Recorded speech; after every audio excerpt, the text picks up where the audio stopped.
എൻ്റെ പേര് Catherine surely. ഞാൻ മാങ്കാവ് ഇടവകയിൽ നിന്ന് വരുന്നു. എനിക്ക് ബ്ലീഡിങ് ഒരു 3 months കണ്ടിന്യൂസ് ആയിട്ടുണ്ടായിരുന്നു. എനിക്ക് കുഞ്ഞ് ജനിച്ചപ്പോഴും ഇതേ പ്രശ്നം ഉണ്ടായിരുന്നു. അപ്പോൾ ഇവിടെ വന്നിട്ട് അച്ഛൻ്റെ ശുശ്രൂഷയിലൂടെയാണ് എനിക്ക് ആദ്യം സൗഖ്യം കിട്ടിയത്. പിന്നീട് വീണ്ടും എനിക്കിതേ പ്രശ്നം വീണ്ടും തുടങ്ങി. അപ്പോൾ എനിക്ക് ഡോക്ടേഴ്സിനൊക്കെ ഞങ്ങൾ കുറേ ടെസ്റ്റൊക്കെ നടത്തിയിട്ടും എന്തുകൊണ്ടാണ് ഈ ബ്ലീഡിങ് വന്നിരുന്നതെന്നുള്ള കാര്യത്തിന് ഒരു ആൻസറും ഉണ്ടായിരുന്നില്ല. അപ്പോൾ ഞാൻ വീണ്ടും എനിക്ക് PCOD ഇഷ്യൂ ഉള്ള കാരണം കറക്റ്റ് അല്ലാത്ത കാരണം അവർ എനിക്ക് മെഡിസിൻ തരുമായിരുന്നു. അത് കോൺട്രാസെപ്റ്റീവാണ് നമുക്ക് തരുന്നത്. അത് വീണ്ടും ഞാൻ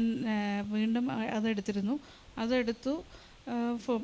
ആ മെഡിസിൻ എടുത്തു. പക്ഷേ എനിക്ക് അതോടുകൂടി എനിക്ക് ബ്ലീഡിങ് നിൽക്കാത്ത അവസ്ഥയായിപ്പോയി.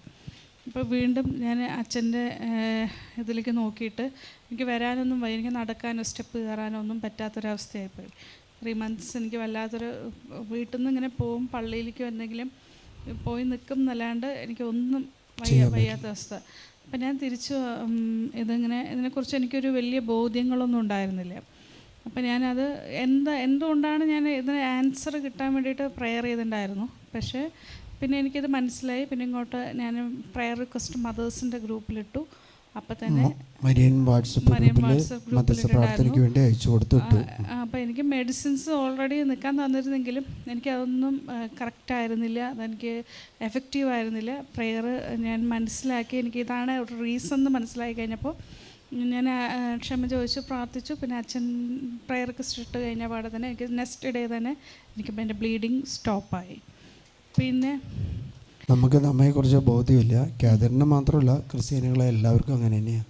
ആ ബോധ്യം ഉണ്ടെങ്കിൽ നമ്മുടെ ഉള്ളിലുള്ള ദൈവം പ്രവർത്തിക്കാൻ തുടങ്ങും. അല്ലെങ്കിൽ അതിനെ സൂചിപ്പിച്ച കാര്യം, ഒരു ക്ഷമിക്കപ്പെടേണ്ട ഒരു മേഖല കാണിച്ചു കൊടുത്തു. ആ ക്ഷമിക്കപ്പെടേണ്ട മേഖല ചെയ്തപ്പോൾ അത് വ്യത്യസ്തമായിട്ടുള്ള കാര്യങ്ങളുണ്ടാകും. ഒരു കാര്യം തന്നെയില്ല, ആ കാര്യം ചെയ്യുമ്പോൾ ആ മേഖലയിൽ സൗഖ്യം കിട്ടുന്നതാണ് എന്നുള്ള കാര്യം ഓർമ്മ വരുന്നു. അല്ലേ?